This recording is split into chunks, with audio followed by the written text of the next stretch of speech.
going to turn it over to the chief to provide an update and some of the details based on the limited amount of information that we have thus far this morning, and then I will provide some comments myself. Chief. My name is Brian O'Hara, B-R-I-A-N, O''H-A-R-A. I am the Minneapolis Police Chief.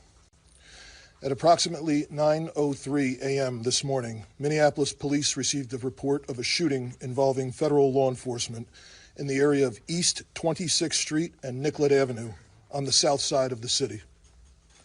Officers arrived and found an adult male with multiple gunshot wounds when they arrived. Life-saving aid was being rendered, and he was transported by ambulance to Hennepin County Medical Center, where he was later pronounced deceased. Based on the information that we have, which is very limited, this is a 37-year-old white male who is a Minneapolis resident, and we believe he is an American citizen. We have not been told any official reports of what has led up to the shooting, but we have seen the video that is circulating on social media. Our demand today is for those federal agencies that are operating in our city to do so with the same discipline, humanity, and integrity that effective law enforcement in this country demands. We urge everyone to remain peaceful.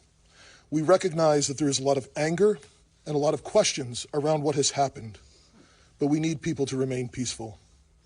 In the area, we have an unlawful assembly at this time. Minneapolis police have given multiple warnings for the crowd to disperse. We are asking for people to avoid the area and to leave if you are there. We have requested mutual aid from the Minnesota State Patrol and from all our local and county regional partners. We ask everyone to remain calm and to please do not destroy our own city.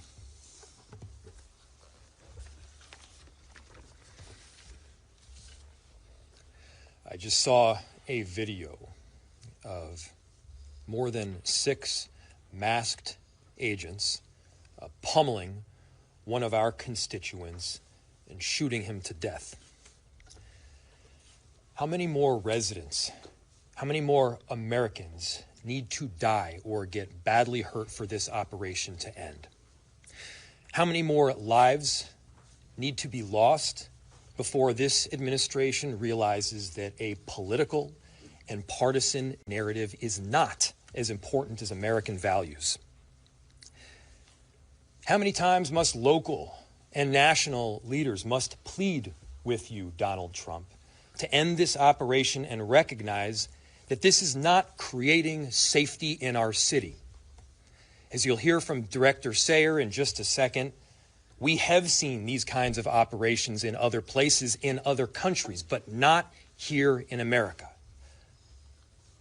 Not in a way where a great American city is being invaded by its own federal government. I'm done being told that our community members are responsible for the vitriol in our streets. I'm done being told that our local elected officials are solely responsible for turning down the temperature. Just yesterday, we saw 15,000 people peacefully protesting in the streets, speaking out, standing up for their neighbors. Not a single broken window, not a single injury. Those peaceful protests embody the very principles that both Minneapolis and America was founded upon. Conversely, the mass militarized force and unidentified agents who are occupying our streets, that is what weakens our country. That is what erodes trust in both law enforcement and in democracy itself. So to everyone listening, stand with Minneapolis. Stand up for America. Recognize that your children will ask you what side you were on. Your grandchildren will ask you what you did to act to prevent this from happening again, to make sure that the foundational elements of our democracy were rock solid. What did you do to protect your city? What did you do to protect your nation? This is not what America is about. This is not a partisan issue. This is an American issue. This administration and everyone involved in this operation should be reflecting. They should be reflecting right now and asking themselves, what exactly are you accomplishing? If the goal was to achieve peace and safety, this is doing exactly the opposite. If the goal was to achieve calm and prosperity, this is doing exactly the opposite. Are you standing up for American families right now, or are we tearing them apart? The invasion of these heavily armed masked agents roaming around on our streets of Minneapolis, emboldened with a sense of impunity, it has to end. This is not how it has to be.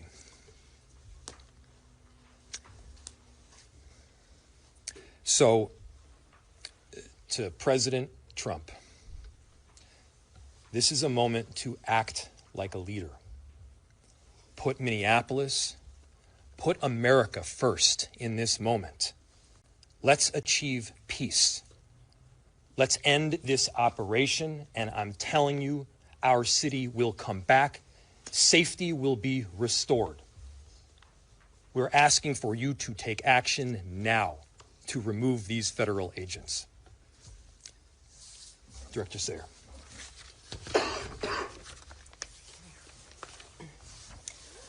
My name is Rachel Sayre, and I am the Director of the Emergency Management Department for the City of Minneapolis. I took this job to keep us safe because I live here, and this is my community. We are doing everything we can to mitigate the impacts of this terrible situation. The city's Emergency Operations Center continues to be activated, as it has throughout the surge in federal agents over the last few weeks. We are tracking impacts and coordinating the city's response to this situation, which is having profound repercussions in our community. I can't underscore enough how much Operation Metro Surge is impacting our city. Families with loved ones detained and those who are afraid to be in public lest they become targets need help accessing the most basic necessities like food, housing, and rides to school. Businesses are shuttering and our local economy is severely impacted, which means families are suffering, just as we were rounding a corner in our recovery. Many of our Minneapolis residents, my neighbors, my friends, my community members, are ceasing participation in public life, afraid to even go to the doctor. In response, the city enterprise continues to utilize our entire emergency apparatus. That means staff across departments, often around the clock, are putting their regular jobs on hold in order to respond to the impacts of Metro Surge. I want everyone to know there are numerous resources available to community members right now. We have mental health help available. We have food assistance, housing and rental assistance, legal help.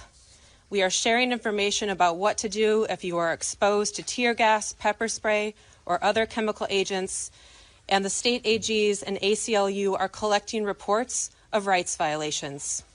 You can access these resources on the city's virtual resource center at minneapolismn.gov/ICE. Please share this information with your neighbors. We have help and we want you to be able to access that.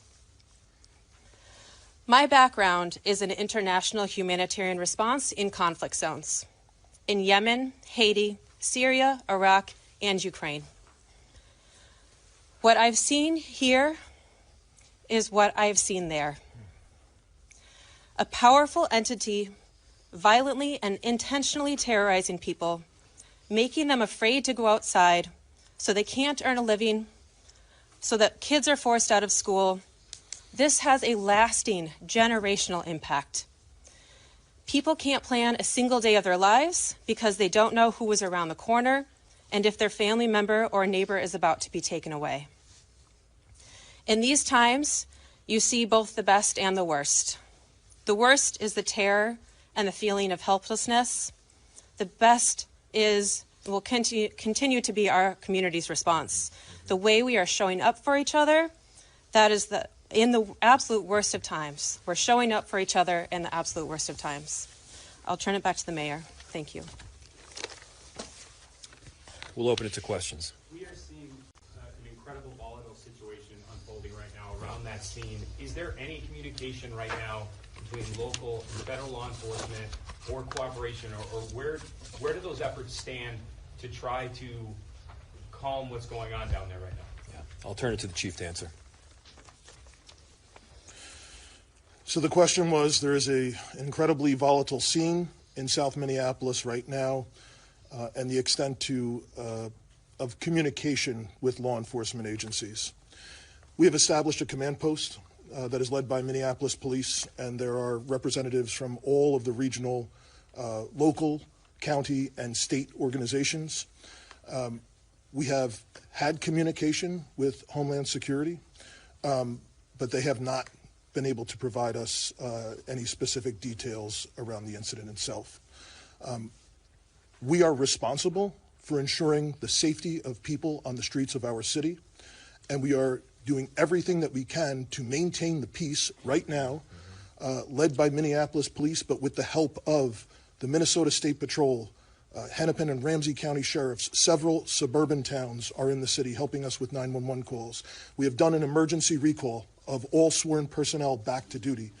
And we are working with the fire department right now to ensure that 2 small fires that were started in the area are safely extinguished. But again, we need everyone to avoid the area if possible. And the people who are in the area, we understand your frustrations. This is not sustainable. But we need people to leave the area at this time. Is the National Guard involved? We have communicated with the National Guard. They have been on standby for several days, and we have ensured the National Guard, as well as all of the local law enforcement partners, are aware of the situation. Chief and Mayor, if I can ask you, this is a statement from Tricia McLaughlin, spokesperson for DHS. She said in her statement, an individual approached U.S. Border Patrol officers with a 9mm semi-automatic handgun. Seen here, they showed a picture of it. The officers attempted to disarm the suspect, but the armed suspect violently resisted. More details on the armed struggle are forthcoming. Fearing for his life and the lives and safety of fellow officers, an agent fired defensive shots. Medics on the scene immediately delivered medical aid. Is that what happened? So Minneapolis Police, the question was, you read a statement from DHS saying that a weapon was presented and there was attempts to disarm the person. Again, like I stated earlier, Minneapolis Police, as well as our supervisors, our watch commander, responded to the scene. We were not provided any public safety statement around the incident, what happened. We have since seen a video that is circulating online, like thousands of other people have at this time. So we do not know what happened prior to the recording that is online right now. I immediately called for the Minnesota Bureau of Criminal Apprehension to respond, to conduct an investigation. They are on the scene. I believe the FBI is on the scene as well. But I think the video speaks for itself. What I can tell you is we have identified this person, 37-year-old white male, resident of the city. The only interaction that we are aware of with law enforcement has been for traffic tickets, and we believe he is a lawful gun owner with a permit to carry. Chief, can you clarify, was MPD cut out of this investigation? Has the BCA been cut out like we've seen from the 2 previous shootings? The question was, has MPD been cut out of the investigation, and has the BCA been cut out? As I stated, I immediately requested the BCA to respond. It's my understanding that they are on the scene. I have not heard anything otherwise.